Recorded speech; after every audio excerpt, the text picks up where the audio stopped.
Lions Rock Productions. One of the things about the Second Amendment, and I think it applies to all the amendments, but things have changed. I can have a very powerful handgun that wasn't possible in the early 1800s. So how much of that legacy stuff is even relevant anymore, do you think? And how much of it is surprisingly still relevant? Like, I mean, who stores gunpowder in their home anymore, right? Right. There are these older laws about dangerous weapons, which are guns rigged with a string, so you didn't have to pull the trigger on the handgun. So there are echoes in the past, right, for what we see as dangerous today. But obviously, the machinery, the deadliness, that all is very different, and maybe is a reason to think about the amendment differently. One of the things that I enjoyed about Hana's book was learning some of those laws and ordinances that were in place. I think when you look back, though, to my contention and my argument is that the founders were very, very clear about what they meant. And I think the basis of Hana's argument in her book is that the right is not necessarily an individual right. It was the right of the militia.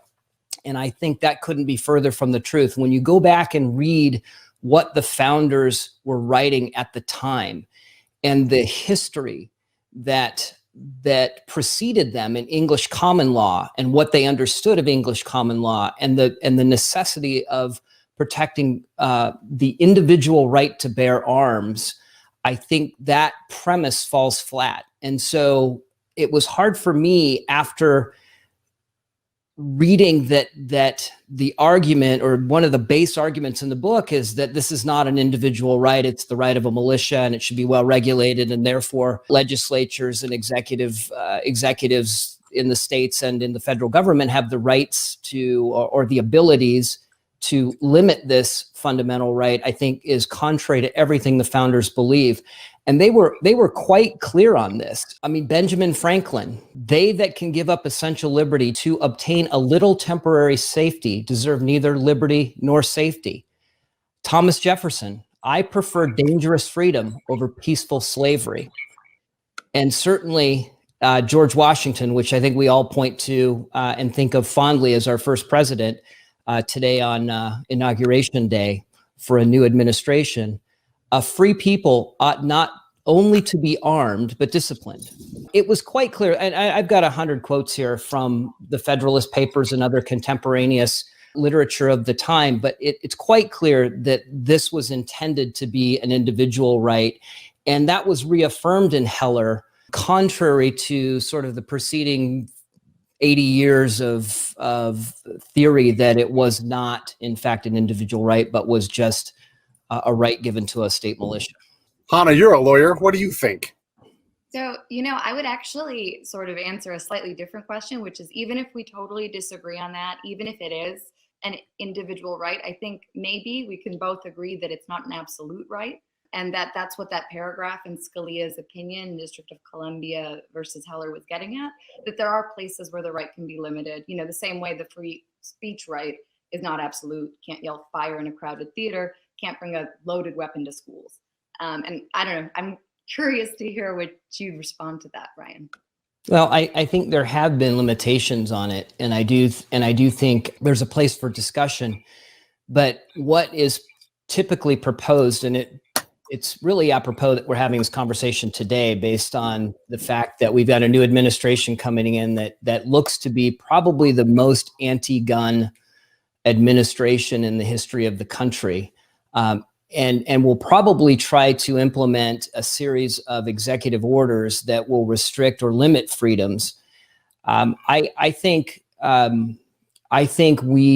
it's as important as ever to understand the original intent of the founders and what they saw as the best way to prevent tyranny and the lack of, or the loss of, the other freedoms articulated in the Constitution and the Bill of Rights. I want to jump in, and I'm a ground truth guy, as you guys may know, for sure the audience does. So when we look at trying to legislate these things, I have to be careful how you even say this because YouTube will block any kind of content that talks about the assembly of weapons. Like, so Mhm. you can literally make a gun in your home now with a drill press and a few simple tools. You can put everything together. Have we reached the point where gun laws are almost obsolete anyhow? And then do we want to allow, because the planner, because a combat guy, the planner has the ultimate advantage. They can decide whatever kind of death and destruction they want to do and how they want to meter it. I mean, no one pulled a gun during the Oklahoma City bombings. So is this stuff, whether it's absolute or not, is that almost irrelevant? Are we losing track of what we're trying to get to? And then let me add another thing too. With the last year that we just went through, it was super rough. We learned a couple of things for sure. As we all drove less, the earth took a pause and breathed and seemed to do better environmentally.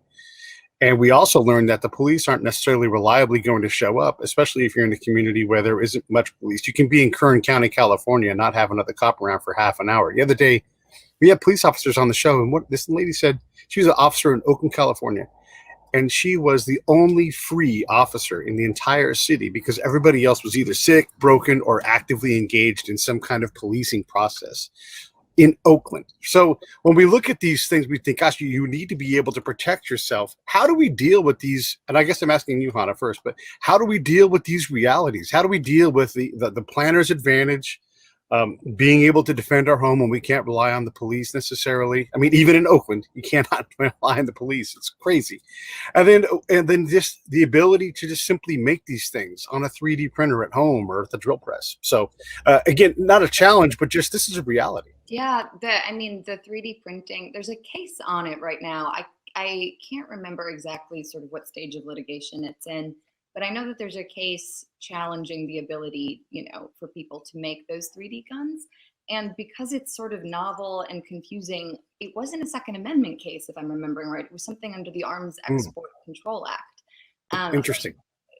Maybe. But you're right. It's different, it's challenging, and it makes it seem like it will be much harder, when people want to obtain a weapon, to stop them, because there are so many avenues that they can go through. And I think, there's not going to be a way, I think, to prevent everyone, but I think that there are ways to reduce harm and reduce the opportunity for folks who might not be as sort of committed to getting the weapon, from getting it.